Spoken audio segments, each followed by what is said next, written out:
बहुत ही कम एज में काजुकी की बनाई हुई इतनी सुंदर ड्राइंग को देखकर उसके डैड काफी हैरान होते थे। उसकी आर्ट इतना कमाल का था कि वो फेमस आर्टिस्ट को पीछे छोड़ देती और उसकी पेंटिंग्स मिलियंस में बिकती थी। यूजी अपनी छोटी बहन से दूर रहता था क्योंकि जब वो उसके साथ होता तो लोग उसके मजाक उड़ाते, लेकिन काजुकी को अपना भाई का खालीपन भरना था। वो अकेली थी जो उसे बॉल फेंकना सिखाती, उसके साथ खेलती। वो दोनों एक साथ बहुत टाइम स्पेंड करते और काजुकी उसे हमेशा सपोर्ट करती। वो हमेशा यूजी की हौसला बढ़ाने की कोशिश करती और उसे उसके ड्रीम के लिए मेहनत करने के लिए कहती। वो ही उसे सबसे ज्यादा खुशी देती थी और उसे इंस्पायर करते थे कि वो अपनी बहन काजुकी की जैसे बने। वो यूजी की बेकार ड्राइंग्स को भी संभाल के रखती थी ताकि वो यूजी की हौसला बढ़ा सके, लेकिन उनके डैड यूजी के ड्राइंग के मजाक उड़ाते रहते, इतना कि यूजी शर्मिंदगी में अपने ड्राइंग्स को ही फाड़ डाले। एक दिन यूजी की मुलाकात घर में एक अजीब से आदमी से होता है जो कि उसे एक इंटरेस्टिंग बॉक्स में से एक चॉकलेट ऑफर करता है। डैड यूजी को नाकारा बेकार बच्चा कहते हैं, लेकिन वो अनजान आदमी एक छोटा सा स्माइल देता है। साल बीतते गए, काजुकी ने अपनी टैलेंट छुपाना शुरू कर दिया। उसने पेरिस में आर्ट स्टडी भी कैंसिल कर दी। इसके बजाय वो यूजी के साथ ज्यादातर मांगा पढ़ने लगी। वो यूजी को दोस्त बनाने के लिए कहती और उसे अकेला ना रहने के लिए कहती। वो नहीं चाहते थे कि यूजी उनके डैड के जैसे बने। वो यूजी से कहती कुछ दोस्त बना, लाइफ में मजे कर। काजुकी को ओकेजनल पेंटिंग ही उनकी फैमिली की पैसा कमाने के लिए सिर्फ एक ही जरिया थी, लेकिन यूजी के साथ उनका बर्ताव और भी बुरा होता गया। फैमिली हर रात बाहर खाना खाने के लिए जाती, लेकिन यूजी के लिए सिर्फ एक ब्रेड का टुकड़ा ही रहता। वो उस ब्रेड को पानी में भिगाकर खाते हुए देखकर काजुकी उससे कहेगी फ्रीज में बहुत कुछ है, तुम यहाँ से कुछ भी खा सकते हो। लेकिन यूजी कहा उसके पेरेंट्स इस पर उसके ऊपर गुस्सा होंगे। ये सुनकर काजुकी का दिल टूट गया। वो यूजी से माफी मांगते हुए और रोते हुए कहती है मुझे नहीं पता था तुम्हारे साथ इतना बुरा हो रहा है। देन वो अपने पेरेंट्स को खूब सुनाया, लेकिन इससे कुछ भी बदला नहीं। डैड की गुस्सा और भी बढ़ता गया और मॉम ने भी यूजी को इग्नोर करना शुरू कर दिए ताकि डैड का गुस्सा उनके ऊपर ना आए। एक दिन यूजी देर से घर आया और काजुकी को बताया कि वो अपने दोस्त के साथ खेल रहा था। काजुकी उससे पूछेगी क्या वो एक लड़की है। यूजी ने हाँ कहा, लेकिन उसके मन में डर था कि वो उसके नए दोस्त को बुली ना करे। काजुकी ने कहा मैं बस चेक कर रही हूँ कि तुम्हारे दोस्त सही है या फिर नहीं। आगे वो गुस्सा हो गई और वो उससे कहेगी तुम हमेशा लड़कियों से दोस्ती क्यों करते हो। उसे जलन होने लगी, इसलिए वो यूजी से कहती है कि आगे तुम्हें किसी से दोस्ती करने के लिए मुझसे परमिशन लेनी होगी। यूजी हाँ कहता है। आगे काजुकी उसकी हाथ को पकड़ के कहती है मैं तुम्हारे लिए एक परफेक्ट लड़की ढूंढूंगी। उसी दिन बाद में वो यूजी को साथ में नहाने के लिए बुलाती है, जैसे कि एक भाई बहन नहाते हैं। आगे वो यूजी को किस की और उससे कहे कि इसी को ही एक सच्चा प्यार कहते हैं। आगे काजुकी ने एक नॉर्मल हाई स्कूल ज्वाइन की और एक बास्केटबॉल टीम में शामिल हो गई ताकि वो अपने टैलेंट को छुपा पाए। वो अपने दोस्तों को मैनिपुलेट करती। उसकी इन्फ्लुएंस इतना बढ़ गया कि वो अपने पेरेंट्स को भी कंट्रोल करने लगी। ये सब यूजी को डराता था, लेकिन वो अपने बहन के ऊपर डिपेंड होना छोड़ना नहीं चाहता था। वो चाहता था कि जिंदगी हमेशा ऐसी ही रहे। लेकिन फिर वो दुर्घटना वाला दिन आया। काजुकी की स्कूल बस की एक्सीडेंट हो गई और उस एक्सीडेंट में सिर्फ एक लाल बाल वाले लड़की ही सरवाइव कर पाती है। इन सब के बाद यूजी के पापा डिप्रेशन में चले गए और शराब में डूब गए। उनका गुस्सा और बढ़ता गया। मॉम यूजी को छुपाने लगी। जब डैड घर आते तब यूजी को डैड का चिल्लाना और मॉम को उनको सॉरी कहना ही उसे याद रहता। उसके डैड दुनिया के सबसे ज्यादा खराब डैड बन गए, इसलिए यूजी और उसके मॉम यहाँ से भागे एक नए घर में चले गए। वहाँ उसके मॉम उसे एक नॉर्मल बेटे की तरह ट्रीट करना शुरू कर दिए। यूजी को उनका हाथ का बनाया हुआ खाना बहुत पसंद आता था। भले ही वो गरीब थे, लेकिन डैड से दूर वो दोनों यहाँ खुश थे। लेकिन ये खुशी ज्यादा दिन के लिए नहीं थी। एक साल के बाद यूजी के डैड उन्हें ढूंढ लिए। वो मॉम से कहते हैं तो मुझे और एक सोने की अंडा देगी, और ऐसा कहकर वो उनके साथ जबरदस्ती करने लगते हैं। तभी यूजी डैड को रोकने की कोशिश करता है, लेकिन उसके डैड उसे ही मारते हैं, जिससे यूजी फ्रीज के साथ जाके टकराता है। यूजी अपने डैड को घूरा और ठान लिया कि वो उन्हें खत्म कर देगा। तभी उसे काजुकी की बात याद आई। उसने पूछी थी कि तुम किसी को मारने के लिए अपना कौन सा हाथ आगे लाओगे। आगे हम देखते हैं यूजी अपने डैड को मार देता है। देन वो अपनी मॉम की चिंता करते हुए उन्हें दिलासा देने के लिए उनके पास जाता है। आगे मॉम उसे यहाँ से भाग जाने के लिए कहती हैं और कहते हैं तुम पहले यहाँ से भाग जाओ, मैं तुम्हारे पास बाद में आऊंगी। आगे मॉम उसे अपनी पूरी लाइफ सेविंग्स दे देते हैं और कहते हैं ट्रेन स्टेशन भाग जाओ। यूजी कुछ भी बिना सोचे मॉम की बात को मान जाता है और स्टेशन की ओर भाग जाता है। यहाँ पर उसे घंटों बीत जाता है। आगे उसे एम्बुलेंस की सायरन सुनाई देता है। जब वो घर वापस आता है तो उसे यहाँ सुनने मिलता है कि उसके डैड को कोई चाकू मार दिया। देन घर में घुसते ही उसे यहाँ पर मालूम पड़ता है और वो कभी भी अपने मॉम से बात नहीं कर पाएगा। इन सब घटनाओं की वजह से उसे इतना बड़ा झटका लगता है कि वो बेहोश हो जाता है। जब वो होश में आता है वो हॉस्पिटल में होता है। उसे यहाँ पर अपनी मॉम के एक लेटर दिया जाता है जिसमें उसकी मॉम उससे माफी मांग रही होती है। वो सोचती है कि उन्होंने कहाँ गलती की और चाहती है कि यूजी जिंदगी में आगे बढ़ता रहे। अब अनाथ हो गई यूजी के पास कहीं जाने जाने की जगह नहीं होती, इसलिए वो अजीब आदमी रे उसका गार्डियन बन जाता है। वो यूजी को उसके बहन की तरह ड्रेसअप करने लगता है, पर यूजी उसे इग्नोर करता रहता है क्योंकि उसके पास अब रहने के लिए घर और खाना था। लेकिन एक रात रे का बॉडीगार्ड यूजी को तंग करने के लिए आता है, लेकिन यूजी उसे खत्म कर देता है। रे यहाँ पर आकर ये सब देखकर हैरान होता है, लेकिन वो यूजी को बधाई देता है कि वो अपनी हिफाजत खुद कर पाया। रे कहता है मैं तुम्हें एक स्ट्रॉन्ग टूल बना दूंगा। वो यूजी को अपनी मिलिट्री कंपाउंड में ट्रेनिंग के लिए भेज देता है। वहाँ यूजी का वक्त दुनिया का सबसे कोल्ड सोल्जर बनने में बीता है। वो रे का फेवरेट स्टूडेंट बन जाता है, लेकिन इस वजह से बाकी बच्चे उसे बुली करने लगते हैं। सिर्फ एक इंसान उसके साथ अच्छे से बिहेव करता है, जो कि है मार्लिन। मार्लिन के पास अपने पास्ट की कोई भी यादें नहीं होती। वो यूजी का ख्याल रखती और अपनी खाना भी बचा के उसे देती। यूजी को लगता था सिर्फ वही अकेली है जिसके ऊपर वो भरोसा कर सकता है। रे उस आइलैंड पर ओस्लो नाम से जाना जाता था। वो यूजी को चाकू से ट्रेनिंग देता था और सिखाता कि पहले मारो नहीं तो तुम मारे जाओगे। ओस्लो ने यूजी का ब्रेन वॉश कर दिया कि दुनिया में हर कोई उसका दुश्मन है, यहाँ तक कि उसकी फैमिली भी। ओस्लो ने उसे यकीन दिलाया सिर्फ वही उसका एक असली दोस्त है। दिन फाइनल एग्जाम का दिन आया। एग्जाम को पास करने के लिए यूजी को सामने खड़ा हुआ इंसान को मारना होगा, पर सामने और कोई नहीं, सामने थी मार्लिन। यूजी ने हिम्मत जुटाया, उसके तरफ दौड़ा, उसके ऊपर मुक्का मारा और उसे नीचे गिरा दिया। यूजी का फुर्ती मार्लिन से कहीं ज्यादा थी। हर बार जब वो उठने की कोशिश करती, यूजी का किक उसे नीचे गिरा देता। लेकिन तभी उसके दिमाग में फ्लैशबैक शुरू हुए कि कैसे उसके पापा उसकी मम्मी को मारते थे। ये तस्वीरें उसके दिमाग को तोड़ने लगी। मार्लिन ने इसका फायदा उठाते हुए यूजी को किक मार के उसे नीचे गिरा दिया। वो उसके ऊपर चढ़ गई, एक स्माइल दी और उसके ऊपर मुक्के बरसाने लगी। यूजी को लगा कि ये सब उसके पापा को खत्म करने की सजा है, और पलक झपकते ही यूजी यहाँ पर हार गया।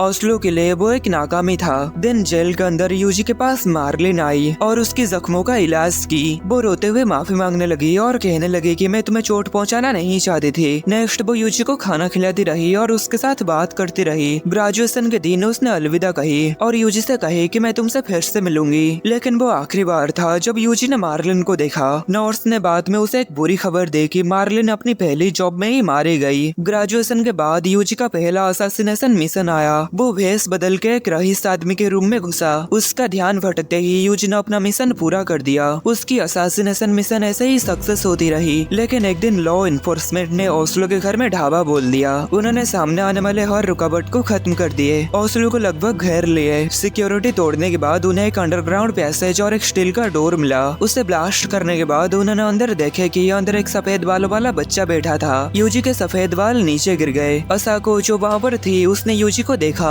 और सोचा ये कुछ इंटरेस्टिंग है, और ओस्लो पानी के रास्ते यहाँ से भाग निकला। नेक्स्ट असाको यूजी को जापान ले गई और जेबी नाम की ये लड़की उन दोनों के साथ है क्योंकि उसे उनकी निगरानी करनी थी। हॉस्पिटल में असाको यूजी को 40 सेकंड में उठने का ऑर्डर दिया। उसने उसके सिर के ऊपर मारा और धमकियां दी, लेकिन तभी जेबी ने उसके ऊपर चिल्ला के कहा बच्चे के ऊपर थोड़ा नरमी बरतो। लेकिन यूजी को यहाँ पर काइंडनेस का मतलब पता ही नहीं था। असाको ने उसे कचरा समझी, उसका मुंह को पकड़ी और उससे बोली कि अब से मैं तुम्हारा लॉर्ड हूँ। नेक्स्ट सीन में ये यूजी को अपने घर में लाके उसके कपड़े बदलने लगी। लेकिन इसी दौरान असाको ने जो देखा वो हैरान कर देने वाला था। यूजी का शरीर घाव के निशानों और गंदे जख्मों से भरा हुआ था और यूजी हफ्तों से भूखा था। इसलिए असाको ने जेबी से यूजी के लिए खाना लाने के लिए कही, पर खाना आने के बाद यूजी यहाँ पर कुछ भी नहीं खाता। तभी एक मक्खी भिनभिनाते हुए यहाँ पर आई और यूजी उसे अपने हाथों से कुचल दिया। मक्खी को देखकर यूजी का दिमाग फ्रीज हो गया। वो डर से चिल्लाया और उल्टी करने लगा। असाको उसे शांत करवाने लगी और बोली मेरे घर में गंदगी मत करो। दिन रात में यूजी सोने के लिए चला गया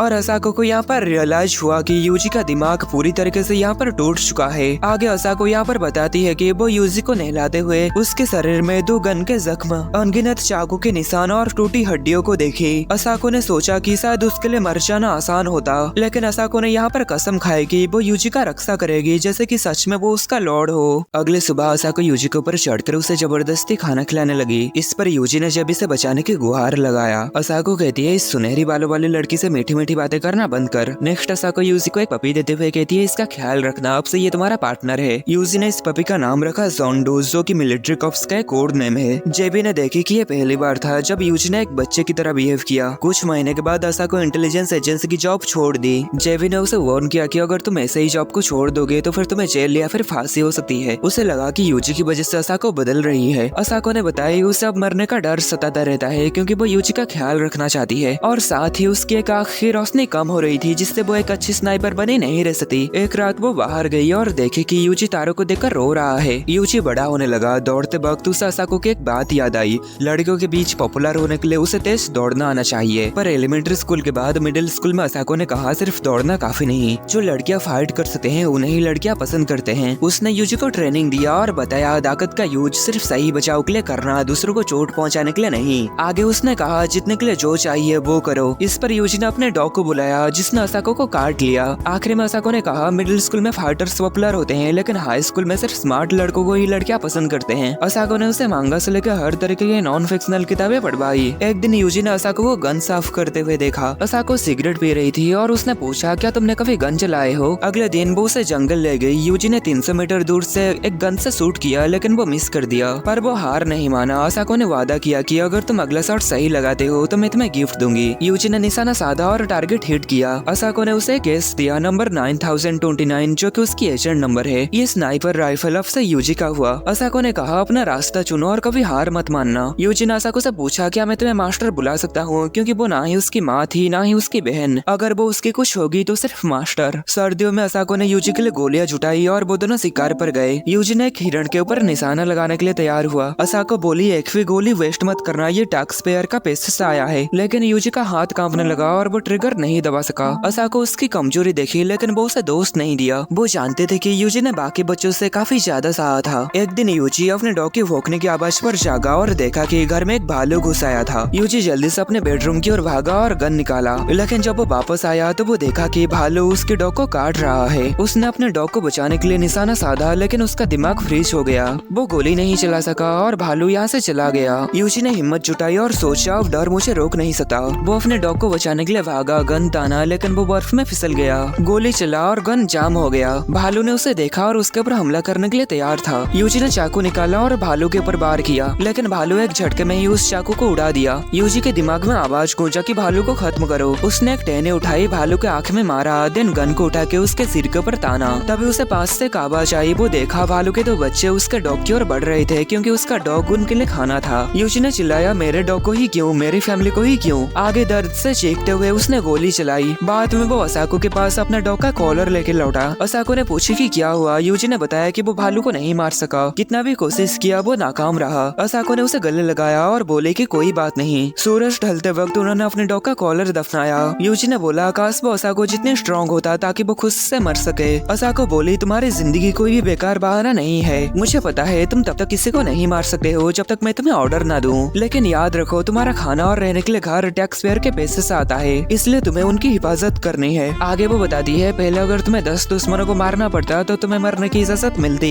लेकिन अब तुम्हें 10 लोगों को बचाना है। आगे वो कहती है अपने लिए ट्रिगर ना दबा पाए कोई बात नहीं, लेकिन कभी भी दूसरों को बचाने के लिए हिचकना मत। कुछ साल बीते। असाको ने जेबी को बताया कि यूजी ने प्लॉट डेवलपमेंट पूरा कर लिया। जेबी ने पूछी कि कैसी स्टोरी। असाको बोली मैं ही वो स्टोरी थी। यूजी ने मेरी प्लॉट आर्मर हटाई, मेरे चेहरे पर क्लाइमेक्स किया, फिर प्लॉट में फॉलिंग एक्शन आया। जेबी चिल्लाते हुए कही आखिर तुमने ऐसा क्यों किए। असाको कहती इसलिए कभी भी तुम्हारा प्लॉट डेवलप नहीं हो पाया। आखिरकार एक लड़का और लड़की 2 साल तक साथ में जो रह रहे हैं। यूजी को याद आता है नहाते समय असाको ने उससे पूछा कि तुम्हारा बर्थडे कब है। यूजी इस पर कहता है आज। असाको बोली तो तुम्हें क्या गिफ्ट चाहिए। यूजी मजाक में कहा एक बेहतर गार्डियन। असाको ने उसे काटा जिस पर यूजी शर्मा गया। वो बोली मैं तुम्हें बेस्ट गिफ्ट दूंगी और वो गिफ्ट है मैं खुद। बस ऐसा ही था उसका फर्स्ट टाइम। समझदार लोग समझ गए होंगे। जेबी ने पूछी कि क्या एक बार तुमने ये किए। असाको बोली नाना उसके बाद तो हर दिन प्लॉट डेवलपमेंट हुआ। तभी यूजी यहाँ पर रोमिन लेके आता है। जेबी ने बात छुपाने की कोशिश की, उसे डर था कि कहीं पर सुन न लिया हो। असाको ताना मारते हुए जेबी से कहती है तुमने कभी क्लाइमैक्स नहीं देखा, तुम्हें यूजी को ट्राई करना चाहिए। मैंने उसे बहुत ही अच्छे से ट्रेन किया है। अगर तुम्हें परमानंद पाना है तो पहले कुछ ड्रिंक्स की बोतलों को खाली करो। ऐसा कहकर वो जेबी को बहुत ज्यादा ड्रिंक्स पिला देती है। दिन असाको यूजी को एक स्पेशल मिशन दिया। जेबी नशे में है और तुम्हें उसके साथ एक बेहतरीन टाइम स्पेंड करना है। यूजी जेबी को घसीटते हुए बेडरूम की ओर लेके गया। आगे उसे बेड के ऊपर लाके उसकी फर्स्ट नेम लिया। दिन ये दोनों अपने रातें रंगीन किए। ऐसे ही कुछ और साल बीते। असाको की तबीयत खराब होने लगी। यूजी ने नोटिस किया कि ड्रिंक करते समय उसके हाथ कांपने लगते। यूजी ने रिक्वेस्ट करने लगा कि प्लीज रुक जाओ, इतना ज्यादा मत पियो, मेरे जिंदगी में सिर्फ तुम अकेले ही हो। लेकिन असाको हर बार झूठ बोलती रहती है कि मुझे कुछ नहीं हुआ, पर यूजी का शक था कि उसका शरीर बिल्कुल भी ठीक नहीं है। धीरे धीरे असाको की तबीयत और भी बिगड़ने लगी और वो कमजोर पड़ने लगी। उसकी हालत इतना खराब हो चुकी थी कि वो एक फोन कॉल तक भी उठा नहीं पाते थे, इसलिए यूजी फोन को उठाया। दूसरी तरफ एक एजेंट चिल्ला रहा था, असाको को मिशन के लिए बुला रहा था, आर्टिकल 9 की हवाला दे रहा था। अगर वो नहीं गई तो उसे जेल जाना पड़ेगा। असाको की तबीयत खराब होने की वजह से यूजी ने उसका जॉब को संभालना शुरू कर दिया। दिया। कुछ दिन के बाद जेबी असाको से पूछी, तुम साइड पर मुझसे बात क्यों नहीं कर रहे हो? असाको ने उसे बताया कि वो जॉब्स में नहीं यूजी कर रहा था। जेबी इस पर उसके ऊपर चिल्लाते हुए कहती है, तुमने ओस्लो की तरह उसे भी मजबूर किया था है ना? तभी यूजी कहता है, नहीं ये मेरा डिसीजन था, मैं असाको की इतने सारे एहसान को चुकाना चाहता हूँ। जेबी को डर था कि कहीं यूजी असाको की लाइफस्टाइल में बह तो नहीं रहा, लेकिन यूजी ने कहा यही मेरी जिंदगी का मकसद है। जेबी असाको के ऊपर काफी ज्यादा गुस्सा होने लगी और उसे काफी ज्यादा सुनाने लगी। देन वो यूजी को अपने साथ बाहर लेके जाने लगी और जाने से पहले वो उसके घर के छत के ऊपर गोलियां दाग दी। नेक्स्ट यूजी यहाँ पर नदी के पास जेबी को बताता है, मैं असाको को बताई थी कि मैं बिल्कुल उस जैसा ही बनना चाहती हूँ। आगे यूजी जेबी से पूछता है कि असाको ने तुम्हें क्या कहा? जेबी कहती है, असाको शायद नहीं चाहेगी कि दुनिया में उस जैसी दो हो, लेकिन उसे अच्छा लगता है कि तुम उसे फॉलो करते हो। देन जेबी आखिरी बार उससे पूछती है, क्या वाकई तुम इसी रास्ते में ही जाना चाहते हो? यूजी कहता है, यही वो रास्ता है जिससे मैं उसका कर्ज चुका सकता हूँ। बाद में असाको यूजी को कहती है, तुम अमेरिका जा रहे हो मिलिट्री स्कूल में। बस में जाते समय एक काला आदमी यूजी से पूछता है, आखिर तुम यहाँ क्यों हो? यूजी जवाब देता है, क्योंकि मैं अपने पेरेंट्स को खत्म कर दिया। इस पर वो आदमी काफी ज्यादा डर जाता है। तभी यूजी कहता है, नहीं यार मैं तो बस मजाक कर रहा था। सर्टिफिकेशन के बाद यूजी उससे कहता है, अगर तुम्हें एथलीट फूट नहीं चाहिए तो जूते खरीद लो। वो बंदा ये सुनकर हैरान होता है और कहता है, आखिर तुम्हें कैसे पता? यूजी कहता है, क्योंकि मैं बचपन से सोल्जर हूँ। वो बंदा सोचता है शायद यूजी मजाक कर रहा है। बेडरूम में वो यूजी को एशियन बॉय बुलाता है, लेकिन यूजी कहता है, मैं जापानीज हूँ और मेरा नाम यूजी है। वो मजाक में उसे यूजिन बुलाते हुए कहता है, तुम तो लड़कियों के जैसे दिखते हो। यूजी गुस्से में कहता है, तुम्हारा लाउड म्यूजिक मुझे बेहरा कर देगा। वो हंसते हुए अपना नाम बताता है, डैनी वॉर्नर, और ये यहाँ पर थोड़ी मजाक मस्ती करने लगते हैं। अगले दिन कमांडर यूजी को थप्पड़ मारता है, क्योंकि उसे असाको ने पाला था, इसलिए वो यूजी को इस थप्पड़ का सम्मान करने के लिए कहता है। ट्रेनिंग में डैनी पीछे रह जाता है और यूजी को रुकने के लिए कहता है, पर यूजी उससे कहता है कि स्मोकिंग छोड़ दो। यहाँ तक कि स्विमिंग में भी डैनी के बड़े मसल्स जल्दी थक जाते हैं। यूजी उसे हौसला देते हुए कहता है, अगर कोई हॉट लड़की डूब रही हो तो तुम क्या करोगे? इस पर डैनी शार्क से भी तेज तैरने लगता है। लंच के वक्त डैनी यूजी के चेहरे का मजाक उड़ाने लगता है। इस पर यूजी कहता है, कमांडर आजकल कुछ ज्यादा ही तंग कर रहे हैं। डैनी कमांडर को गोरिल्ला बुलाते हुए कहता है, उसकी कभी भी शादी नहीं हो पाएगी। यूजी कहता है, पर वो काफी ज्यादा अट्रैक्टिव है। डैनी कहता है, क्या पागल हो गए हो क्या? तभी आनी यानी कमांडर उसके पीछे आकर उसे सजा देते हैं। देन रेंज प्रैक्टिस में यूजी हर गोली टारगेट के ऊपर मारता है, जो देखकर कमांडर काफी हैरान होती है। कमांडर ये देखकर हैरान होती है, क्योंकि असाको जो कि दुनिया की बेस्ट स्नाइपर है, सिर्फ वही ऐसा कर पाती थी। तभी एक लड़की जिसकी नाम मिली है, वो ये बात सुनती है और यूजी को फास्ट प्राइज मिलते हुए देखती है। रात में वो यूजी से बात करने के लिए आती है और अपनी नाम मिली बताती है। यूजी सोचता है, हमेशा उसे नाजुक कलिया ही क्यों मिलता है। देन पूल के पास मिली उसे मुक्का मारने की वजह से यूजी उसे पकड़ लेता है और कहता है वो मिली को तब तक नहीं छोड़ेगा जब तक मिली उसे माफी ना मांग ले। यूजी को पता होता है कि ये लड़की स्नाइपिंग में सेकंड प्लेस पे है। आगे वो उस लड़की से पूछता है, आखिर तुम्हें क्या चाहिए? मिली उसे मार्क्समैनशिप के बारे में कुछ बताती है। देन ये दोनों रेंज पे आ जाते हैं। मिली बताती है कि उसके पापा बहुत दूर से ही टारगेट को हिट कर देते थे, लेकिन मुझे लगता था वो नशे में झूठ बोलते थे। और यहाँ पर यूजी का पहला शॉट मिस होता है। मिली कहती है, चिंता मत करो, अभी भी 6 शॉट बाकी है। यूजी पूछता है, आज आसमान का रंग क्या है? देन वो गोली चला के अपने टारगेट को हिट कर देता है और कहता है, शायद तुम्हारे पापा झूठ नहीं कह रहे थे। उस दिन के बाद से मिली को यूजी के ऊपर भरोसा हो जाता है। ट्रेनिंग पूरा होने के बाद यूजी को फाइनल टेस्ट के लिए ओवरसीज भेजा जाता है। सिपर डैनी पूछता है, तुमने अपने पैसों से क्या लिया? मैं तो कार ली। यूजी कहता है, मैं एक लेडीज वॉच लिया हूँ।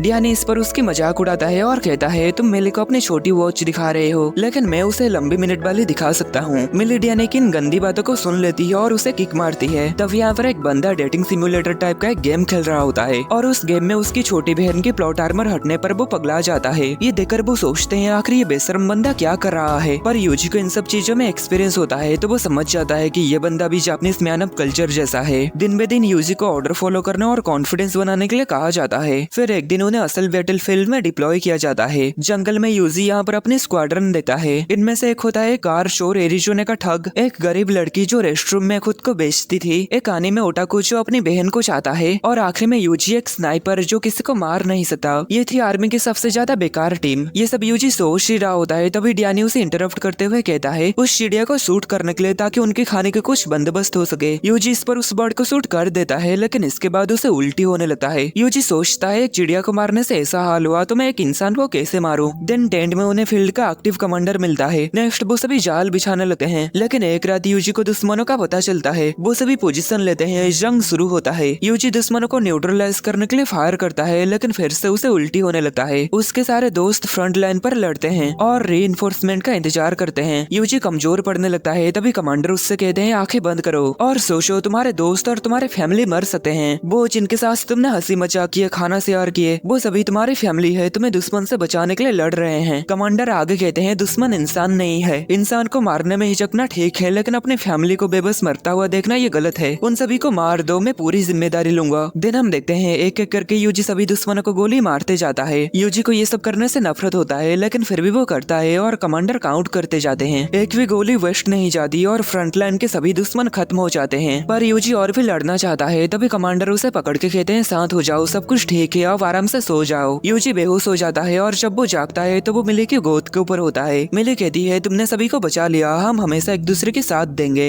और मैं तुम्हें मरने नहीं दूंगी। बैटलफील्ड में समय बीतने के साथ यूजी का हौसला मजबूत होते जाता है। उसके ऊपर जंग और धमाका का असर और नहीं होता, लेकिन डैनी भूलने लगता है आखिर ये जंग किस लिए है, जीतने का मतलब आखिर है क्या। डिप्लॉयमेंट खत्म होता है, यूजी अपने स्क्वाड्रन के साथ जिंदा बचता है। सब खत्म होने के बाद यूजी वापस जाने लगता है। डैनी मिली को कहता है तुम्हारा बॉयफ्रेंड वापस जा रहा है, क्या तुम उसे कुछ कहोगे नहीं। मिली इस पर कह दिया हमने कल अलविदा कह दिया और रिलेशनशिप तोड़ दिया। डैनी इस पर मौके का फायदा उठा के मिली को पटाने लगता है। आगे मिली खिड़की के बाहर यूजी को जाते हुए देखकर गॉड से प्रे करती है कि यूजी को जिंदगी में खुशी मिले। देन यूजी प्लेन से अपने घर लौटता है। हवा तेज थी, पहाड़ और रास्ते वैसे ही थे। असाको उसे वेलकम करती है और उससे कहती है अब तुम काफी मैच्योर हो गए हो। देन ये दिन रातें रंगीन करने के बाद यूजी उससे कहता है तुम्हारा चेहरा देखकर पहली बार लगा कि जिंदा रहना अच्छी बात है। मुझे नहीं पता मुझे जिंदगी में क्या करना है, लेकिन मैं सब कुछ तुम्हें देना चाहता हूँ। नेक्स्ट वैंकूवर इंटरनेशनल एयरपोर्ट पर यूजी का फाइनल ट्रेनिंग पूरा होता है और वो आखिरी बार यहाँ पर डैनी का हंसता हुआ चेहरा देखता है। सब रो रहे थे लेकिन यूजी सोचता है आखिर डैनी का मजाक कब खत्म होगा। कुछ महीने के बाद स्पेन में यूजी के मिशन के दौरान उसके पास जेबी का कॉल आता है और वो यूजी को जल्द से जल्द घर आने के लिए कहती है क्योंकि असाको की तबीयत खराब हो गई थी। यूजी को पता चलता है असाको को क्रॉनिक कंडीशन है। डिप्लॉयमेंट में कई बार गोली लगने और ड्रग्स की वजह से उसकी बॉडी कमजोर हो गया। डॉक्टर्स उसे ठीक करने की काफी कोशिश करते हैं लेकिन उसकी हालत काफी खराब है। आगे यूजी यहाँ पर पहुँचता है। जेबी उसे बताती है कि असाको बार बार यहाँ पर बेहोश हो रही है। यूजी असाको को देखता है और उससे माफी मांगता है कि वो देर से आया। आगे वो उसकी हाथ को पकड़ता है और कहता है क्या तुम मर रहे हो। असाको उससे माफी मांगती है क्योंकि वो हमेशा उससे झूठ बोले कि वो हमेशा उसके साथ जिंदा रहेगी। यूजी रोने लगता है और कहता है अभी भी तुम मुझे सब कुछ नहीं सिखाए हो। असाको कहती है रो मत, मर्द बनो जैसा मैंने तुम्हें सिखाया है। आगे वो कहती है मरने से पहले मुझे समझ आया कि मेरी जिंदगी का मकसद क्या था। मेरी हिम्मत ने तुम्हें बचाया, तुम्हारे साथ वक्त बिताया। यूजी रोते हुए कहता है तुम मेरी जिंदगी के एक इकलौती रोशनी थे। हर बार सब जिंदगी ने मुझे धोखा दिया, मैं तुम पर ही भरोसा करता था,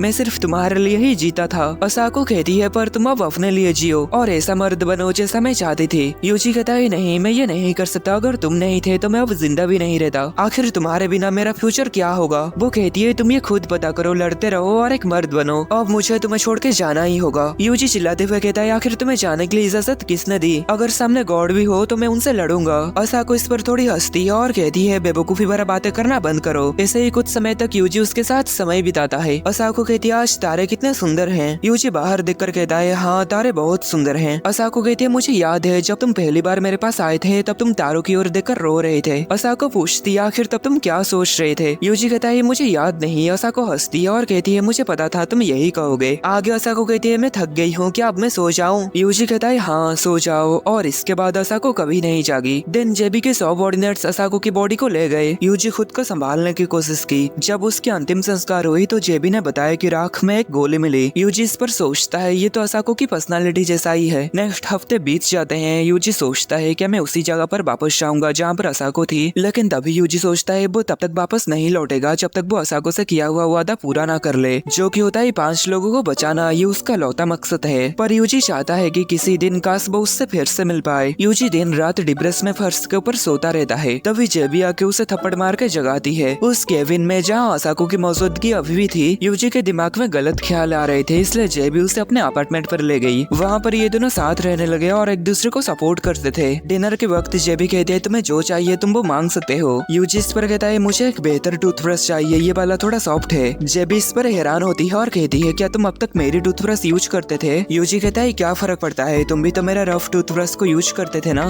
जेबी इस पर अपनी बेवकूफी के ऊपर शर्मिंदा होती है। उसे पता नहीं होता वो गलती से अब तक यूजी की ब्रश को ही यूज कर रही थी, इसलिए वो 2 नए टूथब्रश खरीद लाती है। यूजी इस पर माफी मांगता है। जेबी कहती है मुझे पता होना चाहिए कि तुम्हारा ब्रश भी असाको जितना ही रफ होगा। लेकिन असाको की बात को सुनकर यूजी को असाको के बारे में याद आ जाती है, जिस पर जेबी काफी परेशान हो जाती है। दोनों को समझ नहीं आ रहा है कि ये दोनों एक दूसरे से कनेक्ट क्यों नहीं हो पा रहे। एक रात जेबी जाग रही थी और वो यूजी से पूछती है क्या मेरे साथ रहना तुम्हें असाको की याद दिलाती है। देन आगे वो रोते हुए माफी मांगती है और कहती है ये मेरे लिए बहुत मुश्किल है। आगे जेबी घर कम आने लगी। अकेले रहते हुए यूजी सोचता है क्या मुझे कोई जर्नी पर जाना चाहिए। तभी उसे असाको की बात याद आती है जो कि होता है अगर रास्ता अनजान है तो रुक जाओ और अपना रास्ता ढूंढो। अगर गलत रास्ता भी चुन ले तो कोई बात नहीं, लेकिन आगे क्या है उसे देखकर चलो। असाको ने वादा किया था कि वो दोनों साथ में मोटरसाइकिल पर जर्नी पर जाएंगे, लेकिन वो वादा कभी पूरा नहीं हुआ। देन यूजी उठता है और जेबी से कहता है मैं एक जर्नी पर जा रहा हूँ, एक ऐसी जर्नी जहाँ हवा मुझे ले जाए। और जाने से पहले वो जेबी से प्रॉमिस भी करता है वो यहाँ वापस जरूर आएगा। देन यूजी को यहाँ पर काफी हैरानी होती है कि जेबी ने उसे इतना आसानी से जाने दिया, भले ही इससे जेबी को रात अकेले बितानी पड़ेगी। देन यूजी असाको की मोटरसाइकिल को लेके जर्नी पर निकल पड़ता है। दिन बीते जाता है, वो हर तरीके के लोगों से मिलता है, कैंपिंग करता है, बारिश में भी आगे बढ़ता रहता है। आगे वो जूलिया को मैसेज करता है कि वो उससे प्यार करता है। रास्ते में उसकी बाइक खराब हो जाती है, उसे टो करना पड़ता है। तभी एक आदमी यहाँ से जाते हुए उससे पूछता है क्या तुम्हें कोई सेफ जगह पर जाना है। यूजी इस पर कहता है मैं तो बस एक बेवकूफ हूँ जो कि बिना मंजिल के भाग रहा हूँ। इस पर वो बंदा हंसता है और कहता है यंग होना काफी अच्छी बात है। ये बात यूजी को बदल देता है। रात में वो सोचता है क्या मुझे यंग होने की कमी है। देन वो जेबी को ईमेल करता है कि मैं घर वापस आ रहा हूँ। देन वो असाको की कब्र के ऊपर ड्रिंक खोलता है और माफी मांगते हुए कहता है मैं बिना कुछ समझे लौट आया। और वो बाइक को खराब करने के लिए भी असाको से माफी मांगता है। तभी उसे असाको की आवाज सुनाई देती है। असाको उससे कहती है क्या तुम्हें मजा आया। यूजी कहता है जर्नी अच्छा था, लेकिन अब मुझे पता नहीं कि अब मैं क्या करूँ। उसे लगता है इस जर्नी ने उसे सिखाया कि उसे क्या चाहिए। वो सोचता है उसे फिर से यंग बनना है, एक नॉर्मल स्कूल में एक नॉर्मल स्टूडेंट के जैसा। कुछ महीने बाद यूजी क्रिमिनल डिटेक्टिव के सामने बैठा था जो उसकी आइडेंटिटी के बारे में सवाल पूछ रहा था। वो बंदा कहता है ना तुम्हारे पेरेंट्स है, ना तुम्हारे भाई बहन है, ना तुम्हारे दोस्त, और तुम सिर्फ एक असासिन हो। यूजी कहता है मैं बस एक स्टूडेंट हूँ। 1 घंटे के बाद यूजी को छोड़ दिया जाता है। सर्जेंट उससे माफी मांगता है क्योंकि मिनिस्ट्री ऑफ डिफेंस ने कॉल करके उसे छोड़ने के लिए ऑर्डर दिया था। देन यहाँ पर प्रिंसिपल आके यूजी को हाई स्कूल लेके जाती है और उससे पूछती है स्कूल के पहले दिन ही तुम अरेस्ट क्यों हो गए थे। यूजी इस पर बताता है क्योंकि मेरे बैकपैक में गन था। इस पर वो लड़की डर के मारे काफी ज्यादा चिल्लाने लगती है और स्टीयरिंग के ऊपर साथ छोड़ देती है। और ठीक उसी वक्त एक ट्रक भी उनके सामने से आ रहा होता है। तभी यूजी हैंडल को संभालता है और एक्सीडेंट होने से बचा लेता है, लेकिन उस लड़की के डर की वजह से हालत अभी भी खराब होती है और दोबारा एक कार से टकराते टकराते बचती है। इस एकेडमी में यूजी नॉर्मल स्कूल लाइफ बिता सकता था जैसा वो चाहता था। देन प्रिंसिपल उसे खुद से इंट्रोड्यूस करते हुए कहती है मैं हूँ तकबाना। पर यूजी यहाँ पर थोड़ा गड़बड़ नोटिस करता है क्योंकि वीकडे होने के बावजूद भी कैंपस सुनसान था। तभी प्रिंसिपल उसे बताती है तुम्हारा अलावा यहाँ पर अभी सिर्फ 5 स्टूडेंट्स ही हैं। यूजी पूछता है ये सच में एक नॉर्मल स्कूल तो है ना। प्रिंसिपल कहती है चिंता मत करो, हाँ ये एक नॉर्मल स्कूल ही है, लेकिन तुम्हारी कंडीशन की वजह से सिर्फ यही एक लौता स्कूल है जो कि तुम्हें एक्सेप्ट कर सकता था। नेक्स्ट डॉर्मिटरी में कॉमिन नाम की लड़की यूजी का पीछा करते हुए आती है। वो असल में एक स्टूडेंट है जो कि मेड यूनिफॉर्म में होती है, जो देखकर यूजी को थोड़ा सा अजीब लगता है। देन कॉमिन यूजी को उसका रूम दिखाती है। रूम एकदम ठीक था, लेकिन अभी भी यूजी को कुछ गड़बड़ लग रहा होता है। रात में बात लेते हुए यूजी सोचता है क्या ये सच में एक नॉर्मल लाइफ है। देन सुबह एक नॉर्मल जिंदगी की तरह यूजी अपनी डेली रूटीन पूरा करता है, जैसे कि वो जूस पीता है और रनिंग के लिए चला जाता है। ये जगह उसके लिए नई थी, लेकिन उसकी जिंदगी में अभी भी कुछ भी बदला नहीं था। आगे उसे असाको की सिखाई गई बातें याद आती है, जैसे कि लड़कियों को इम्प्रेस करने के लिए तेज दौड़ो, मिडिल स्कूल में फाइट जीतो और आखिर में स्मार्ट बनो। वो सोचता है असाको उसकी जिंदगी में एक लौती उम्मीद थी, लेकिन वो उसकी ओवरवेलमिंग पर्सनालिटी से तंग आ चुका था। देन जैसे ही यूजी यहाँ पर अपना दरवाजा खोलता है तो सामने से एक रेड बाल वाली लड़की जाते हुए गिर जाती है और उसकी प्लॉट आर्मर यूजी के सामने एक्सपोज हो जाता है। देन एक ऑरेंज बाल वाली लड़की उससे भागते हुए काउच के ऊपर कूदती है और ये लाल बाल वाली लड़की उसके ऊपर चढ़कर उसके बाल ठीक करने लगती है। यूजी को इस पर लगता है कि ये तो प्लॉट डेवलपमेंट सेटअप है। देन आगे यूजी खुद को उनसे इंट्रोड्यूस करता है, लेकिन ये लाल बालों वाली लड़की जिसके नाम अमाने है वो उसके नाम को सुनकर चौंक जाती है। देन अमाने खुद का और मैकी का इंट्रोडक्शन उसे देती है, लेकिन मैकी थोड़ी घबराई हुई होती है और वह हाथ नहीं मिलाती। देन स्कूल में यूजी की मुलाकात सुंदर मिचिरू नाम की एक लड़की से होती है। देन दिन के अंत में साकी नाम की एक लड़की से। देन आगे जब वो साकी से घुलने मिलने की कोशिश करता है, साकी बॉक्स कटर से उसके ऊपर हमला कर देती है, पर यूजी बड़े ही आसानी से उसके हाथ को पकड़ लेता है और कहता है तुमसे दोस्ती करने में मजा आएगा। देन रात होने लगती है। यूजी को पता लगता है कि कोई भी स्कूल में नहीं है। वो सोचता है शायद सभी घर में होंगे। आगे वो इस बार में ज्यादा कोई भी चिंता ना करके अपने रूम में वापस जाने लगता है। तभी वो यहाँ पर देखता है उसके रूम के बाहर लगा टेप ट्रैप को तोड़ के कोई उसके रूम के अंदर घुसा है। यूजी जल्दी से दरवाजा खोलते हुए कहता है हिलना मत, तुम कौन हो। तभी वो यहाँ पर देखता है अमाने का प्लॉट ग्रेविटी को चैलेंज करते हुए उसके सामने उछलता रहता है। यूजी उसका मजाक उड़ाते हुए कहता है आखिर मेरे रूम में एक स्ट्रिपर क्या कर रही है। अमाने उसकी इस तरीके की अजीब रिएक्शन को देखकर हंसने लगती है। देन यूजी जब फ्रिज के पास आकर कुछ लेने लगता है, अमाने उससे पूछती है तो मुझे ऐसे देखकर भी तुम्हारा रिएक्शन इतना नॉर्मल कैसे है। यूजी यूजी इस पर कहता है आखिर मुझे इससे क्या फर्क पड़ेगा अगर तुम अपने इतने बड़े बड़े प्लॉट कैनन को उछालोगे तो। और यूजी आगे कहता है पर वो कमाल का था। कुछ समय के बाद अमाने कहती है लगता है तुम्हें लड़कियों की आदत है, क्या तुम्हारा कोई बड़ी बहन थी? यूजी कहता है हाँ थी लेकिन वो मर गई। अमाने उसे सॉरी कहती है और आगे पूछती है आखिर उसकी नाम क्या थी? यूजी कहता है काजुकी। ये सुनकर अमाने चौंक जाती है। दिन कपड़े पहनने के बाद अमाने पूछती है मैं कैसी लग रही हूँ? यूजी कहता है मेरे मरे हुए डॉग से भी काफी बेकार दिख रहे हो। अमाने इस पर सोचती है कि ये बंदा तो कितना ज्यादा बोल्ड है।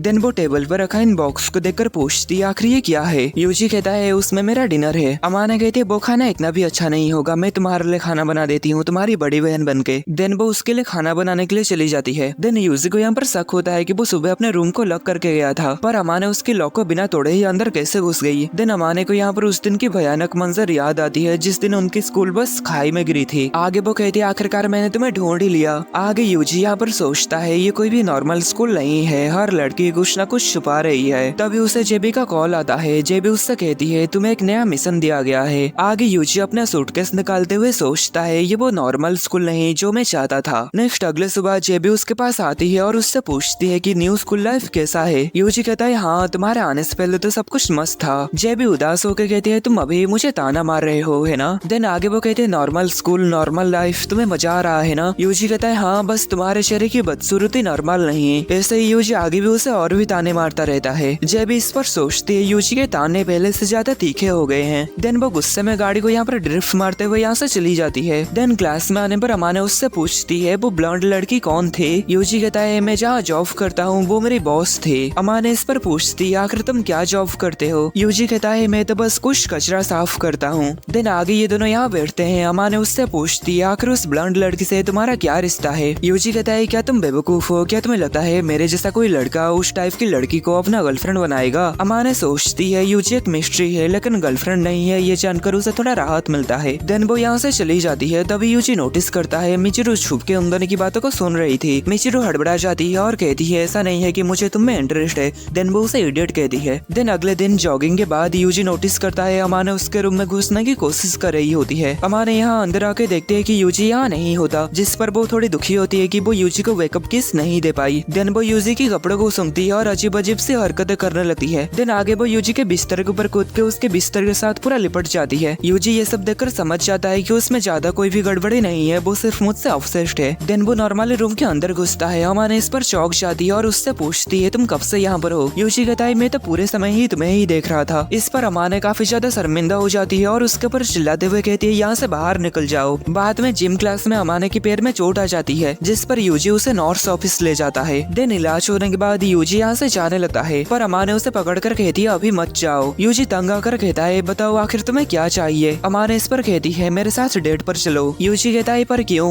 अमाने कहती है क्योंकि मैं तुमसे प्यार करती हूँ, तुम होपलेस दिखते हो इसलिए मैं तुम्हारी जिंदगी की उम्मीद बनना चाहती हूँ। पर यूजी इसके लिए मना कर देता है और कहता है मुझे तंग मत करो। अमाने इस पर दुखी होती है। देन वो आगे कहती है क्या मैं तुम्हारी बड़ी बहन बन सकती हूँ? और वो आगे यूजी से इसके लिए जिद करने लगती है, जिस पर यूजी के पास और कोई रास्ता नहीं होता और वो उसका छोटा भाई बनने के लिए राजी हो जाता है। देन अमाने यूजी के सिर के ऊपर हाथ फेरती है, पर यूजी को उसका बिहेवियर अजीब लगता है। नेक्स्ट क्लास के बीच में अमाने और मियाकी यूजी के लिए गिफ्ट लाते हैं, पर यूजी को ये पसंद नहीं आ रहा होता है कि वो उसके जिंदगी में इतने इंटरफेयर क्यों कर रहे हैं। अमाने इस पर माफी मांगती है और आगे कहती है मैं ये अपने खुशी के लिए कर रही थी। देन अमाने अपने लंच यूजी को खिलाती है, जो कि यूजी को काफी ज्यादा पसंद आता है। तभी यूजी को एहसास होता है असाको की मौत के बाद वो खुद को सभी से अलग कर दिया था। उसे नहीं पता था कि उसे नॉर्मल लाइफ की कितनी जरूरत थी। देन आगे वो सोचता है क्या मैं सच में इस खुशी का हकदार हूँ? तभी अमाने यहाँ पर कहती है कोई बात नहीं, चिंता मत करो। देन वो आगे और भी खाने को यूजी के मुंह में ठूस देती है। कुछ हफ्तों के बाद यूजी असाको के बर्थडे मनाने के लिए मियाकी को अपने साथ बाइक में बिठा के लेके जाता है। घर पहुँचने के बाद वो देखता है जेबी ने यहाँ पर उन तीनों की एक फोटो रखी हुई थी। यूजी मियाकी को कहता है इसे सीक्रेट रखना, किसी को बताना मत। देन वो असाको की कब्र के पास जाता है और कहता है काफी टाइम हो गया। देन वो अपने डॉग की कब्र को सहलाते हुए मियाकी को उससे इंट्रोड्यूस करता है और कहता है ये मेरी नई दोस्त है। मियाकी असाको से थैंक्स कहती है यूजी जैसे एक लड़के को पालने के लिए। देन रात में जब मियाकी सो जाती है यूजी यहाँ पर जेबी को कॉल करता है। यूजी उसे बताता है कि वो कहाँ था। देन आगे उसे जूलिया कह के गुड नाइट कहता है। देन जापान लौटने पर जेबी उसे घर छोड़ने के लिए आती है। देन जाने से पहले वो यूजी को पकड़ के उसके गाल में किस करती है। देन जेबी यहाँ से चली जाती है और यूजी का यहाँ पर हथियार उसके स्नाइपर राइफल से भी लंबा होने लगता है। देन यूजी जब अपने रूम में जाता है तो वो देखता है अमा ने उसके सारे कपड़े प्रेस कर दी है। आगे अमा ने उससे पूछती है पहले खाना खाओगे या फिर नहाओगे? यूजी इस पर सोचता है आखिर वो मुझे मुझे इतना ज्यादा पसंद क्यों करती है। अमाने इस पर कहती है क्योंकि मुझे तुमसे पहली नजर का प्यार हो गया है। देन यूजी यहाँ पर नहाने के लिए आ जाता है। आगे यूजी यहाँ पर देखता है अमाने ने उसके लिए डिनर तैयार कर दी है। तभी यूजी को खाना देते समय अमाने के फोन में किसी एक लड़की की मैसेज आती है। वो इसे देखकर गुस्सा हो जाती है और वो इस किस वाले फोटो को यूजी को दिखाते हुए कहती है, आखिर तुम इस बेकार ब्लॉन्ड बाल वाले लड़के के साथ क्या कर रहे थे। यूजी कहता है, हाँ वो बेकार और वाहियात बॉस है मेरी, उसके नाम जेबी है। वो ऐसे ही बिना वजह मेरे साथ वाहियात हरकतें करती रहती है। अमाने उसके आगे इन सब बातों को यकीन करने की दिखावा करती है, लेकिन वो अपने मन में सोचती है यूजी शायद उसे जलाने की कोशिश कर रहा है, इसलिए वो यहाँ पर यूजी के साथ लिपट जाती है ताकि असली चलन क्या है वो उसे दिखा पाए। और यूजी यहाँ पर सोचता है आखिर इसका क्या फायदा, मेरा हथियार तो लटक चुका है। आगे अमाने उससे कहती है, अगर तुम चाहते हो कि मुझे जेलस ना हो तो तुम मुझे किस करो।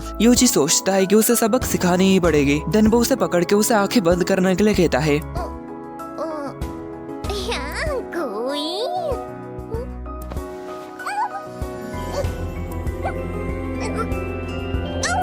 देन अमाने पीछे हटकर कहती है, ये मेरी फास्ट किस थी। यूजी कहता है, हाँ ये मेरा भी फास्ट किस था। पर अमाने गुस्सा हो जाती है और कहती है, तुम झूठ बोल रहे हो, इतना अच्छा किस फास्ट टाइम में नहीं हो सकता। यूजी कहता है, तो फिर अगली बार मैं इसके लिए ज्यादा केयरफुल रहूंगा। अमाने इस पर कहती है, तो क्या इसका मतलब यह है कि तुम अगली बार फिर से मुझे किस करोगे। यूजी कहता है, मुझसे प्यार करना तुम्हारा चॉइस था, मैं तुम्हारी फीलिंग्स को एक्सेप्ट करता हूँ, लेकिन प्रॉमिस नहीं कर सकता कि मैं हमेशा तुम्हारे साथ ही रहूंगा। अगर मैं गायब हो जाऊँ या फिर मर जाऊँ तो फिर मेरे लिए रोना मत, एक साल में मुझे भूल जाना। अमाने उसकी सारे कंडीशन को मान जाती है, लेकिन आगे उससे पूछती है, क्या तुम सच में मुझे पसंद तो करते हो ना। यूजी कहता है, मेरी जिंदगी की वजह से मुझे मेरी फीलिंग्स समझ नहीं आती, लेकिन हाँ मैं तुम्हें पसंद करता हूँ। अमाने पूछती है, तो फिर अब से मैं तुम्हारी गर्लफ्रेंड हूँ। यूजी इस पर हाँ कहता है। ये सुनकर अमाने इतनी खुश हो जाती है कि आगे नीचे बैठकर उसके शरीर पूरा कांपने लगती है। वो कहती है, मैं काफी खुश हूँ कि मैं यूजी की गर्लफ्रेंड बन पाई। आगे यूजी उसे उठाने के लिए अपना हाथ आगे करता है, तभी वो यूजी के साथ प्लॉट डेवलप करने के लिए कहती है, पर यूजी उसका कांपता हुआ हाथ देखकर उसके सिर के ऊपर मारता है और कहता है, ज्यादा उड़ो मत, मैं कभी भी गर्लफ्रेंड नहीं बनाया, समझ नहीं आता तुम मुझसे इतना ज्यादा प्यार क्यों करते हो। अमाने इस पर कहती है, क्योंकि ये पहली नजर का प्यार है। देन उसका आंखों से आंसू निकलने लगते हैं। यूजी ये देखकर पूछता है, तुम रो क्यों रही हो। थोड़े खामोशी के बाद अमाने उसे बताती है, पहले जिस स्कूल में मैं पढ़ते थे वहाँ पर काजुकी नाम की एक लड़की थी, क्या तुम उसे जानते हो। यूजी ये सुनकर शौक जाता है और वो कहता है, वो मेरी बहन थी। अमाने बताती है, 6 साल पहले हमारी बस खाई में गिर गई थी और तब सभी लड़कियां गायब हो गई, सिर्फ मैं अकेले ही बची थी। यूजी पूछता है, तो तुम इतने साल छुपे हुए क्यों थे। अमाने कहती है, जब मैंने तुम्हारा नाम सुना तो मुझे पता चल गया था कि तुम काजुकी के ही भाई हो, लेकिन तब मैं तुम्हें ये बात बता नहीं पाई। आगे वो उठ के कहते हैं, मैं तुम्हें कुछ दिखाना चाहती हूँ। देन वो एक जर्नल लेके आती है जो कि वो पास्ट में लिखी थी। यूजी से पढ़ने लगता है। एक धूप वाले दिन गर्ल्स बास्केटबॉल टीम स्कूल लौट रही थी, तभी बस के टायर अचानक से पंक्चर हो गया, जिससे बस अनकंट्रोलेबल होके एक ऊंचे खाई से नीचे गिर गया। नीचे गिरने के बाद बस पूरी तरीके से तबाह हो चुका था। अमाने जब होश में आई तो काजुकी ने उसे यहाँ से निकलने के लिए कहा। ये दोनों बाहर आने के बाद काजुकी उसे एक चश्मा दिया। अमाने उससे पूछती है कि पहले किसको बचाए। काजुकी कहती है, जिसे मैं सबसे ज्यादा नफरत करता हूँ पहले उसे बचाते हैं, क्योंकि अगर हम पहले बाकियों को बचाए तो बाद में थक जाने के बाद उसे बचाने का मन नहीं करेगा। दिन सभी लड़कियों को बचा लिया गया। आगे ये दोनों दूसरे लोगों को कांटेक्ट करने की कोशिश करते हैं, लेकिन वहाँ पर सिग्नल नहीं आता और इनका कंपास भी काम नहीं कर रहा था और ये लोग यहाँ से बाहर भी नहीं जा सकते थे, क्योंकि इनके चारों तरफ सिर्फ खतरनाक जंगल था और सामने एक बहुत बड़ा पहाड़ जैसा क्लिफ था जिसे वो चढ़ नहीं सकते। तभी रित्सु को यहाँ पर पता चलता है कि उनके टीचर यहाँ पर जख्मी होते हैं। हिरोका का घुटने में चोट आई थी, साकुराई के पेट में कट था और कनाडा के सिर पे काफी गहरा चोट था।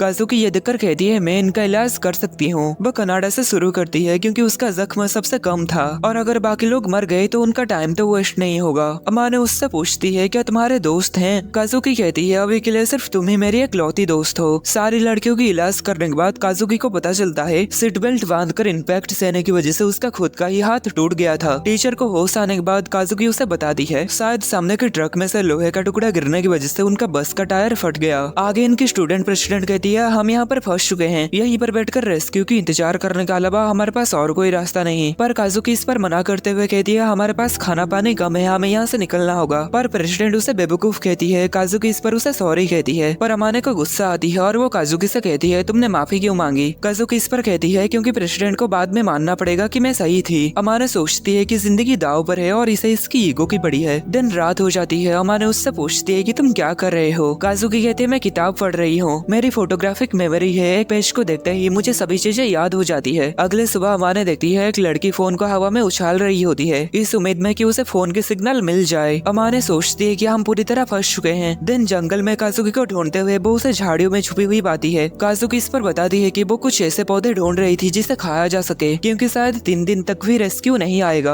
अमाने उससे कहती है अकेले कहीं भी मत जाओ, मैं तुम्हारे लिए चिंतित थी। काजुकी इस पर हैरान होती है क्योंकि उसे नहीं लगा था उसकी भी कोई चिंता करता होगा। दिन ये दोनों कैंप में वापस आते हैं। तभी एक लड़की अमाने के पास आकर कहती है तुम काजुकी के पास हमेशा रहो, क्योंकि वो अकेले में थोड़ी दुखी रहती है, और अगर झगड़ा होता है तो उससे ये बात कह देना। और वो उसके कान में कुछ कहती है। दिन टेंट में काजुकी और अमाने 2 जख्मी लड़कियों का इलाज करते हैं। दिन ये दोनों नदी के पास पानी लाने के लिए आते हैं। काजुकी यहाँ पर उससे कहती है अगर तुम किसी दूसरे लड़के के साथ पेयर करना चाहते हो तो मुझे बुरा नहीं लगेगा। तभी अमाने को उस लड़की की बताई गई शब्द याद आती है और वो काजुकी को कहती है मुझे सारे लड़कियों में तुम सबसे ज्यादा पसंद हो, तुम्हें मैं कैसी लगती हूँ। काजुकी इस पर शर्मा जाती है। अमाने उससे बार बार पूछने लगती है कि क्या तुम मुझे पसंद करती हो। ऐसा कहकर वो उससे गले लगने लगती है, जिससे काजुकी पानी में गिर जाती है। तभी इन्हें हेलीकॉप्टर की आवाज आती है। इसे देखकर सभी लड़कियां चिल्लाने लगते हैं, लेकिन हेलीकॉप्टर यहाँ से निकल जाता है। तभी अमाने को एक आइडिया आती है। वो बस में जाके हॉर्न बजाने लगती है, पर इससे भी वो हेलीकॉप्टर उनके पास नहीं आता। रात को काजुकी जागती रहती है। तीसरे दिन मरी हुई लड़कियों की डेड बॉडी सड़ने लगती है। टीचर उन्हें जंगल में दफना देते हैं। अमाने सोचती है क्या रेस्क्यू कभी आएगा भी या फिर हमारा भी यही हाल होगा। दिन यहाँ पर फूल तोड़ते समय काजुकी बताती है कि मेरा एक छोटा भाई है, मुझे दुख है कि सब उसे मुझसे कम मांगते हैं और उसके साथ हमेशा बुरा बर्ताव करते हैं, और यहाँ तक कि मेरे पेरेंट्स भी उसे बेकार समझते हैं, लेकिन मैं उससे प्यार करती हूँ। आगे अमाने रोने लगती है और कहती है मैं बस अपने घर जाना चाहती हूँ। काजुकी उसे गले लगाती है और उससे वादा करते हैं कि हम घर वापस जरूर जाएंगे। चौथे दिन खाना खत्म होने लगता है। 5वें दिन भी बारिश की वजह से कोई कुछ नहीं कर पाता। छठे दिन सिर्फ 10 गाजर बची थी। रित्सु को शक होता है कि एक गाजर कम है। काजुकी को लगता है शायद किसी ने गाजर चुराए होंगे, पर कोई पैनिक ना हो इस वजह से वो सारे गाजर को काट देती है और सभी टुकड़ों को फिर से जोड़ के 11 गाजर बना देती है। अमाने को काजुकी की इंटेलिजेंस थोड़ी डरावने लगती है। 7वें दिन जख्मी लड़कियों की भूख खत्म हो चुकी थी। क्लब प्रेसिडेंट यहाँ से जाने के बाद काजुकी यहाँ पर आती है। काजुकी को यहाँ पर पता चलता है हीरो का इसलिए यहाँ पर कुछ भी नहीं खा रही क्योंकि उसे डर है कि दूसरों को पता न चल जाए कि वो खुद को गंदा कर लिया। काजुकी उसे सांत्वना देती है और यहाँ पर अमाने सोचती है काजुकी मुझे वो प्यारा एक्सप्रेशन क्यों नहीं दिखाती। तभी अचानक से उसके पास काजुकी आ जाती है और उसके गर्दन के ऊपर चोट देखकर वो परेशान हो जाती है। काजुकी अमाने से वादा करती है जब चीजें खराब होंगी मैं हमेशा तुम्हारे पास ही आऊंगी। आगे जब वो देखती है कि खून रुक नहीं रहा, वो जख्म से जहर को चूसने लगती है। 8वें दिन काजुकी कहती है मैं सब कुछ कुर्बान कर दूंगी तुम्हें बचाने के लिए, मैं तुमसे प्यार करती हूँ। 9वें दिन टीचर जंगल में रास्ता ढूंढने के लिए जाते हैं। 10वां दिन आता है, बारिश नहीं रुकती। अमाने अपने थॉट्स जर्नल में लिखते समय काजुकी उससे कहती है अपने थॉट्स को लिखते समय इतने जोर से मत बोला करो। आगे वो अमाने को स्नेल खाने के लिए देती है, पर अमाने को वो खिलौने स्नेल पसंद नहीं आ रहा होता। टेंट में काजुकी देखती है एक लड़की के जख्म में कीड़े पनप रहे होते हैं। आगे वो अमाने से कहती हिरोका का ख्याल रखो। अमाने उस लड़की की इलाज करती है, पर उस लड़की के बचने का कोई उम्मीद नहीं होता। 11वें दिन एक लड़की पागल हो चुकी थी। दूसरी काफी ज्यादा उदास थी क्योंकि उसका डॉग बुखार से कमजोर हो रहा था। उम्मीद सिर्फ इतना था कि टीचर मदद लेके आएंगे, लेकिन वो उम्मीद भी कमजोर पड़ने लग गई थी। वो गंदा पानी पी रहे थे, कीड़े खा रहे थे, जिससे रात भर पेट दर्द होता। 12वें दिन कोमोरी का डॉग मर जाता है। काजुकी सुझाव देती है इसे दफनाने के बदले खा लिया जाए। कोमोरी पहले तो रोती है, पर आगे कोई भी रास्ता ना होने की वजह से वो उसके लिए तैयार हो जाती है। देन काजुकी उस डॉग की डेड बॉडी को काटने का जिम्मा लेती है। मांस बहुत ही कम था, लेकिन सभी से रोते हुए खाते हैं। उस एक टुकड़े ने उन सभी की जिंदगी थोड़े समय के लिए बढ़ा दी। उस स्वाद को वो कभी नहीं भूलेंगे। 13वें दिन कोमोरी जहरीला फूल खा के बेहोश हो जाती है और कभी नहीं जागती। सभी जख्मी लड़कियों की हालत बहुत खराब होती है। सभी उम्मीद छोड़ चुके होते हैं। 14वें दिन काजुकी सिर्फ अपने भाई के बारे में ही सोच रही होती है। वो अमाने से वादा करती है अगर हम वापस गए तो मैं तुम्हें यूजी से मिलवाऊंगी। तभी टीचर लौटते हैं और खुश होते हैं कि वो वापस यहाँ पर आ पाए क्योंकि वो खो गए थे, लेकिन इसका मतलब था कि वो यहाँ से बाहर निकलने का रास्ता नहीं ढूंढ पाए। हिरोका मर जाती है। टीचर उसे ले जाते हैं। सबके मन में एक ही सवाल था, लेकिन कोई भी बोलने का हिम्मत नहीं करता। अमाने को अपना नीचता का एहसास होता है और वो टूट के गिर पड़ती है। 15वां दिन 2 और लड़की मर जाते हैं। सब चाहते थे कि बाकी मर जाए। तभी प्रेसिडेंट लौटती है और वो सभी को खाना देते हुए कहती है टीचर हिरन पकड़े थे और ये उस हिरन का व्यानिसन स्टेक है। देन अमाने इसे लेकर काजुकी के पास जाती है और कहती है हमें खाने के लिए थोड़ा सा मीट मिला है, पर काजुकी इसे खाने से मना करते हुए कहती है इसमें बीमारी हो सकती है। इस पर अमाने भी इसे नहीं खाती और कोई दूसरा इस खाने को लेके खा जाते हैं। उसी रात काजुकी अमाने को जगाती है और दिखाती है कि प्रेसिडेंट और टीचर साथ में जंगल के अंदर जा रहे हैं। काजुकी कहती है अब हमारे पास मौका है, चलो यहाँ से भाग चलते हैं। अमाने कंफ्यूज होती है और कहती है भाग चले पर कहाँ। काजुकी कहती है समझाने का टाइम नहीं है, जल्दी करो कोई देख न ले। आगे कहती है हम किसी और को नहीं ले जा सकते, सभी ज़ॉम्बीज़ बन चुके हैं। जंगल में चलते हुए काजुकी कहती है मैं तुम्हें सब दिखाऊंगी। देन काजुकी उसे एक जगह पर ले जाके उसे कुछ दिखाती है।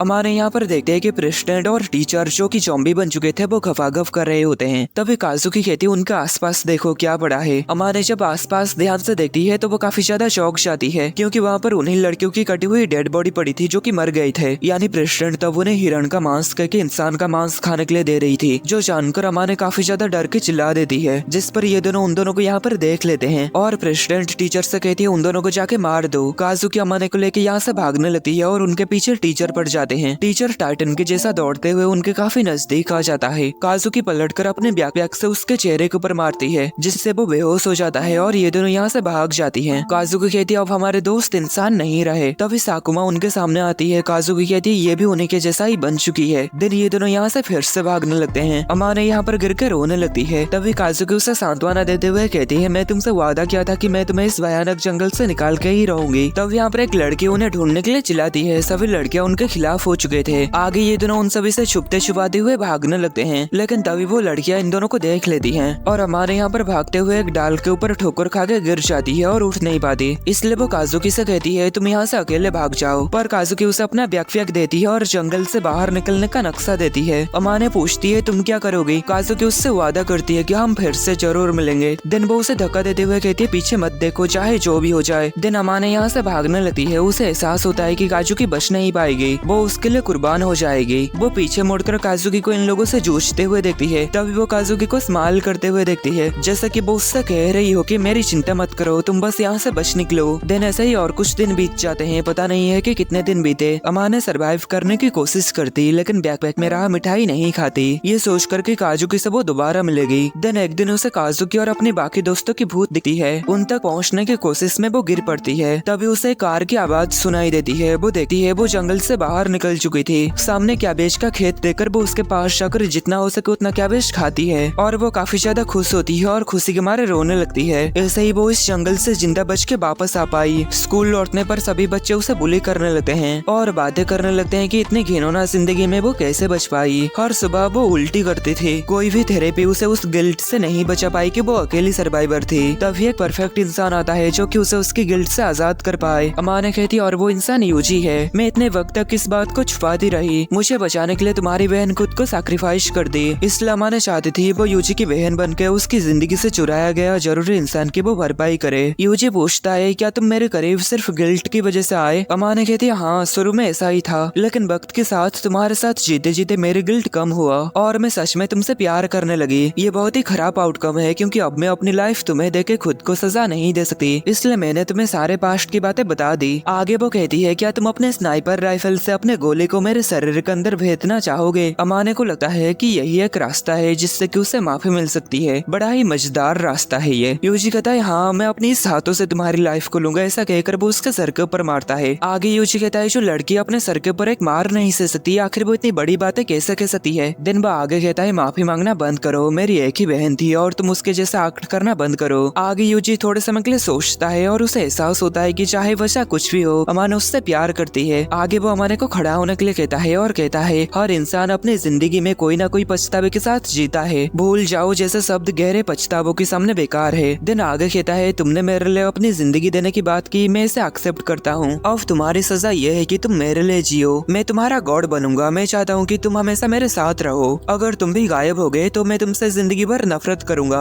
अमाने इस पर रोते हुए उसे गले लगाती है और उसका नाम पुकारती है। यूजी उससे कहता है तुम रोते वक्त बिल्कुल भी अच्छे नहीं लगते। अमाने कहती है कि मुझे बस रोने दो। यूजी आके सोचता है अगर मैं अमाने के पास्ट को अच्छे से जानकर एक्सेप्ट कर पाऊं तो शायद एक दिन अमाने खुद को माफ कर ले, लेकिन तब तक उसे इसकी गिल्ट रहेगा। दिन अमाने शांत होने के बाद यूजी उससे पूछता है क्या तुम्हें सच में लगता है कि काजुकी मर गई, उसका बॉडी नहीं मिला था है ना। अगर 10 बॉडीज हो तो काजुकी उसे जोड़ के 11 बॉडीज बना सकती है जैसे कि वो गाजरों के साथ की थी। भले ही ये दूर की सोच हो लेकिन काजुकी की जिंदा होना ये पॉसिबल है। अमाने बैकपैक से एक नोट निकाल दी है जिसमें काजुकी ने लिखा था अगर वो बिछड़ जाए तो कहाँ मिलना है। यूजी को लगता है काजुकी का पहले से ही प्लान था कि अमाने अकेले ही भाग जाए। अमाने रिक्वेस्ट करती है कि प्लीज मुझे उस जगह पर ले जाओ। अगले सुबह अमाने कब्रों के लिए फूल खरीदने जाती है। एक अजीब सा आदमी यूजी से मिलता है और कहता है कि वो अमाने का बड़ा फैन है और आगे कहता है मैं आज कुछ बड़ा काम करने वाला हूँ। इतना कहकर वो यहाँ से चला जाता है। दिन अमाने जब लौटती है तो यूजी उससे कहता है तुम्हारा एक डरावना फैन से अभी मेरा मुलाकात हुआ। दिन ये दोनों गाड़ी में बैठकर उस जंगल की ओर जाने लगते हैं। रास्ते में यूजी पूछता है क्या तुम ठीक हो? अमाने कहती है तुमसे बात करने के बाद बेहतर हूँ। दिन वो एक निशान वाले पत्थर के पास पहुँचते हैं। यूजी वहाँ पर खोदता है और उन्हें वहाँ पर एक बॉक्स मिलता है। अमाने उस बॉक्स को खोलती है तो अंदर एक लेटर मिलता है। मेरी दोस्त अमाने, अगर तुम्हें पढ़ रहे हो यानी कई साल बीत चुके हैं। काजुकी आगे लिखी थी सभी लोग हिरोका के मांस खाने की वजह से मरे क्योंकि हिरोका के मांस में इन्फेक्शन हो गया था और अमाने इसलिए बच पाई क्योंकि वो अपने दोस्त को नहीं खाई थी। काजुकी मानती है कि ये हिरोका का उसे बचाने का एक तरीका था। मुझे पता है तुम मुझे थैंक्स कह रहे हो क्योंकि मैं अपनी जान जोखिम में डाल के तुम्हें बचाया। काजुकी आगे रिक्वेस्ट करते हुए कहती है प्लीज अगर मेरा भाई कभी मुसीबत में हो तो उसका मदद करना। वो एकदम बेकार और डरपोक है लेकिन जो भी हो वो मेरा भाई है। मुझे सिर्फ एक ही चीज का अफसोस है कि मुझे अपने भाई से दूर होना पड़ा, इसलिए मेरी आखिरी ख्वाहिश है कि अमाने तुम मेरे भाई का ख्याल रखो। आगे वो लिखती है अगर मैं जिंदा होंगी तो हम फिर से मिलेंगे। अमाने सोचती है कि क्या काजुकी जिंदा हो सकती है। यूजी कहता है मुझे ये नहीं पता लेकिन मुझे ये यकीन है कि ये लेटर काजुकी का ही है। आगे मेमोरियल साइट पर इन्हें एक रास्ता दिखता है जहाँ पर शायद वो गए होंगे। यूजी कहता है पर कोई नहीं जान सकता कि कहाँ जाना है। आगे अमाने यहाँ पर घुटने पर बैठकर कहती है मैं इस एहसान को कभी नहीं चुका पाऊंगी। माफी मांगने के बजाय मैं अब सभी का शुक्रिया अदा करूंगी। तभी यूजी यहाँ पर एक नाम दिखता है जो कि होता है साकासिता। घर लौटते वक्त अमाने और यूजी को उनकी एक फ्रेंड का कॉल आता है पर दूसरी तरफ एक डरावना आदमी की आवाज आता है जो कि कहता है मैं क्लब प्रेसिडेंट का डैड हूँ और मैं उसे सजा देने के लिए आया हूँ। इस बंदे ने सारे लड़कियों से उनका फोन छीन लिया लेकिन एक ने यूजी का कॉल ऑन रखा था। दिन यूजी अपने स्कूल की ओर वापस जाने लगता है और जेबी और एजेंसी से इसके लिए मदद मांगता है। अमाने यहाँ पर सोचती है कि आखिर यूजी किस तरीके का हिटमैन है। दिन स्कूल में शूटर और पुलिस को देखकर ये बंदा उनके ऊपर गोली चलाने लगता है। सारे शूटर शॉर्ट बिल्डिंग घेर चुके थे। तभी यूजी और अमाने यहाँ पर पहुँचते हैं। अमाने यहाँ पर यूजी की इन सभी साथियों को देखकर हैरान होती है। तभी अमाने को यूजी का वो बात याद आती है जब यूजी ने कहा था कि वो गंदगी साफ करने का काम करता है। आगे वो अपने दोस्तों को बचाने के लिए जाने लगती है। स्कूल की दीवार काफी ज्यादा ऊंची थी और आसपास उतनी ऊंची बिल्डिंग भी नहीं थी, इसलिए स्नाइपिंग करना काफी मुश्किल होता है। पर यूजी को एक स्पॉट पता है, बाथरूम का वेंटिलेशन सिस्टम। आगे यूजी कहता है 900 मीटर दूर एक लाइट हाउस है, हमारे पास सिर्फ यही एक आखिरी ऑप्शन है। जेवी कहते पर तुम्हारे पास सिर्फ 10 सेंटीमीटर का फील्ड ऑफ विजन होगा। यूजी कहता है नहीं 15 सेंटीमीटर का। ये सुनकर जेबी को समझ आता है कि यूजी वही लेजेंडरी शख्स है जिसने 4 साल पहले 1 किलोमीटर दूर से एक बैंडिट को मारा था। आगे ये बात करने लगते हैं कि शूटर को बाथरूम में कैसे लाया जाए। यूजी को पता होता है कि लड़कियों में सिर्फ मरीन ही है जिसका कि वो यूज कर सकता है। आगे मियाकी यहाँ पर ब्लिंकिंग लाइट को देखती है। वो समझ जाती है कि ये मॉर्स कोड में यूजी का एक मैसेज है और वो मैसेज के हिसाब से बाथरूम जाने का बहाना करने लगती है क्योंकि उसे वहाँ का राइट यूरिनल तोड़ना होगा। दिन बाथरूम के लिए साथ में मिचिरू भी जाती है और साकी यहाँ पर जो कुछ भी हुआ वो सब यूजी को बता देती है। यूजी यहाँ पर लाइट हाउस के ऊपर से निशाना लगाने के लिए तैयार बैठा होता है। बाथरूम में मिचिरू सोच ही रही होती है कि वो यूरिनल को कैसे तोड़े, लेकिन तभी शूटर मियाकी को धक्का देता है जो कि मिचिरू के साथ जाकर टकराती है, जिससे मिचिरू यहाँ पर गिरने की वजह से उसकी सर यहाँ पर यूरिनल से टकरा के यूरिनल टूट जाता है। इसके बाद वो बंदा अमाने को स्कूल के अंदर बुलाता है। यूजी उसे जितना हो सके पानी ले जाने और शूटर को बुलाने के लिए कहता है। अमाने इस पर 4 बोतल पानी लेके जाती है। शूटर उसे देखकर कहता है मेरी बेटी टुकड़ों में बंट गई है और तुम दोस्तों के साथ घूम रहे हो। दिन आगे वो कहता है या तो तुम खुद को गोली मारो या फिर तुम्हारे दोस्त मरेंगे। अमाने कहती है मेरे दोस्तों को छोड़ दो। शूटर उसे मारने लगता है और इधर उधर फेंकता है और उसकी फोन भी यहाँ पर बंद हो जाता है। जेवी यहाँ पर इन्फिल्ट्रेट करने के लिए कहती है पर यूजी उसे इंतजार करने के लिए कहता है और यहाँ पर शूटर अमाने को खींचते हुए लेके जाता है। देन उसे स्टॉल में बंद करके टॉयलेट की ओर जाता है और उसी पल यूजी गोली चला देता है।